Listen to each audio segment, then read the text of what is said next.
Welcome to this explainer. Today, we're going to completely rethink how you view your own mind. We often think of our brains like a finished house, right? The walls are up, the foundation is set, and well, we just have to live with whatever layout we were given. But what if I told you your brain is actually a dynamic structure? It's literally a construction site where you are the architect, and you can actively redesign the whole shebang. Let's dive right in by completely dismantling the biggest myth holding most of us back, the fixed mindset. The source material hits the nail on the head with this quote: "The brain is not a fixed entity. It is a living architecture that reshapes itself with every thought, every habit, every challenge you choose to face." So you are absolutely not stuck with the memory you have right now or the focus you have right now. Your mind is an ongoing building project. So, if we're going to build, we need to know what raw materials we're working with. 86 billion. That's the approximate number of neurons you have in your head right this second, connected by trillions of synapses. That is a massive amount of material. Every single time you learn a new skill, form a habit, or even just repeat a thought pattern, you are physically altering this super dense network. You literally have billions of building blocks just waiting for your instructions. And the incredible mechanism behind all this construction? It's called neuroplasticity. This is simply the brain's ability to reorganize itself by forming new neural connections throughout your entire life. So here's the absolutely crucial takeaway. What we often label as a cognitive weakness, like, oh, I have a terrible memory, or my focus is just awful. Well, those usually aren't fixed deficits at all. They're just undertrained neural pathways. And with deliberate practice, we can strengthen them. Here's the exact architectural blueprint we'll use to rebuild your brain over the next 90 days. We'll cover 1. The living brain architecture. 2. The 6 cognitive pillars. 3.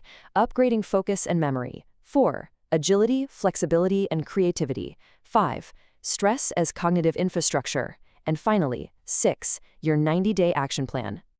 Number 1. The living brain architecture.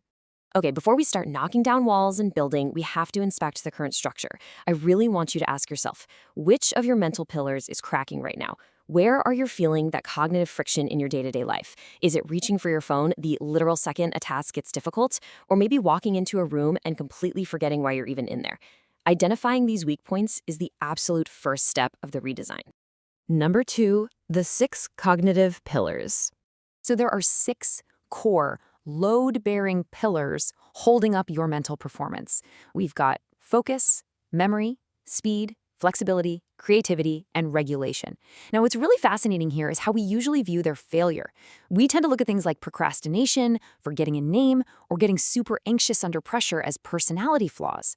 But the source material reframes this entirely.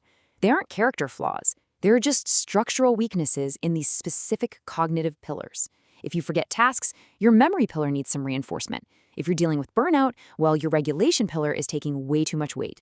Number 3, upgrading focus and memory. To upgrade our focus, we really have to attack the root cause, which is dopamine. When you wake up and immediately stare at a screen, you're causing these morning dopamine spikes that completely desensitize your reward system, and that makes deep focus incredibly hard for the rest of the day. To fix this, you implement a dopamine reset. That means absolutely no screens for the first 60 minutes after waking up. Replace that time with movement, journaling, or maybe even cold exposure if you're feeling brave. Then, during your day, schedule deep work blocks. We're talking 60 to 90 minutes. Keep the phone in another room, turn notifications off, and focus on a single task only.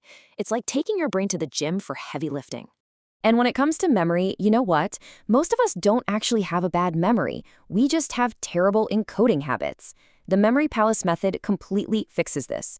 You basically choose a familiar location, like your house, and create a fixed route with 10 to 20 stations, like the front door, then the kitchen table. Then you visualize whatever you need to remember vividly at a specific station. But here is the real secret. You've got to make it weird. Make the image weird, emotional, or highly sensory to strengthen the memory. If you need milk and eggs, picture a giant milk carton exploding at your front door and eggs hatching into ticking clocks on your kitchen table. The weirder and more sensory it is, the stronger that neural connection is going to be. Number 4, agility, flexibility, and creativity. Creativity isn't magic. It's really just a process of forming novel connections.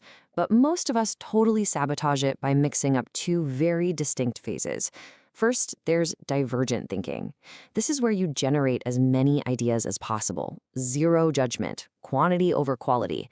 Then comes convergent thinking, where you select, combine, and refine the best of those ideas. The absolute golden rule here: never mix them.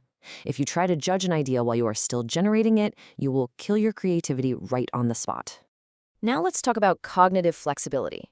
When you hit a wall with a problem, you have to force your brain out of its rut. How?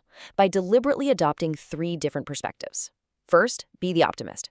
Ask yourself, what is the best possible outcome? Then, switch to the pessimist. What could go wrong here and how do we prevent it? Finally, become the outsider. How would someone from an entirely different industry solve this problem? By intentionally shifting your lens like this, you build the neural machinery you need for rapid, flexible thinking. Number 5, stress as cognitive infrastructure. Emotional regulation is not just some soft skill. Our source material insists it is absolutely critical cognitive infrastructure. See, chronic stress releases cortisol, which literally damages your memory center. To build immediate resilience against that, you need a tool to reset your nervous system in real time. Enter the physiological sigh. It's simple but incredibly powerful. You inhale through the nose for 4 seconds, then you do a quick 2-second top-up inhale. Finally, exhale slowly through the mouth for 8 seconds. Doing this gives you a tactical tool to instantly offload stress and put you right back in the driver's seat of your own brain. Number 6, your 90-day action plan. Rebuilding your cognitive architecture doesn't just happen overnight. It happens in phases. Phase 1 covers days 1 to 30, and it's your foundation. You're just building baseline habits here, getting used to deep work blocks and practicing your breathing. Then, days 31 to 60 is phase 2, acceleration. Here, you increase the intensity. You extend those deep work blocks up to 90 minutes. By phase 3, which is days 61 to 90, you hit mastery. This is where you specifically target your weakest pillars and, of course, celebrate your progress. But you can only know what's lagging if you actually measure it. You need to track your wins, your challenges, and your insights weekly. Consider it a weekly site inspection. Score your focus, your memory, your speed out of 10. By tracking all of this, you create a feedback loop. And remember, feedback is just data, not judgment. This data tells you exactly how to adjust the next month's protocol, so you're always reinforcing the weakest parts of your structure. As we wrap up this blueprint, let's quickly review the final principles. Think of these as the mortar holding your whole architecture together. First, consistency always beats intensity. 20 minutes a day is way better than a 3-hour marathon once a week.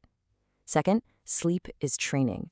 7 to 9 hours is non-negotiable because that's when consolidation happens. Third, nutrition matters, things like omega-3s and staying hydrated. Fourth, movement is medicine. Aerobic exercise actually grows new neurons. Next, social connection protects cognition. And finally, rest is not laziness. You have to take breaks to consolidate these skills. The work is deliberate, and yeah, it takes time, but the payoff is absolute control over your own mental faculties. As the source material states, the mind is not a vessel to be filled, but a fire to be kindled. Your brain is the most powerful tool you will ever own. Train it deliberately. Your brain is a living, breathing construction site, and starting today, you are the architect. So I'll leave you with this. If your brain physically changes based on what you choose to focus on, what are you going to build tomorrow?